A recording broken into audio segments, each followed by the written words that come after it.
السلام علیکم۔ کراچی میں زوردار دھماکہ، پورا علاقہ لرز اٹھا۔ دھماکے کے بعد خوفناک آگ لگ گئی، ایک شخص جاں بحق اور متعدد زخمی ہو گئے۔ کیا آپ حالات حاضرہ سے آگاہی حاصل کرنا چاہتے ہیں؟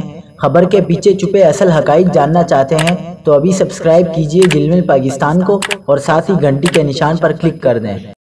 آپ کو بتاتے چلیں کہ کراچی کے علاقے نیو چالی میں واقع دکان میں سلنڈر پھٹنے سے ایک شخص جاں بحق ہو گیا۔ نیو چالی شارع لیاقت پر چیمبر آف کامرس کے سامنے جنریٹر مارکیٹ کی دکان میں گیس سلنڈر زوردار دھماکے سے پھٹ گیا، جس کی آواز دور دور تک سنی گئی، جبکہ دکان کے ملبے تلے دب کر ایک شخص جاں بحق اور 6 افراد زخمی ہو گئے۔ گیس سلنڈر دھماکے کے بعد دکان میں آگ بھڑک اٹھی، جس نے دیکھتے ہی دیکھتے شدت اختیار کر لی۔ دھماکہ انتہائی شدید نوعیت کا تھا، جس کے باعث دکان کا ملبہ کئی فٹ دور سڑک پر جا گرا۔ متاثرہ دکان سے متصل ایک اور دکان کی چھت بھی گر گئی۔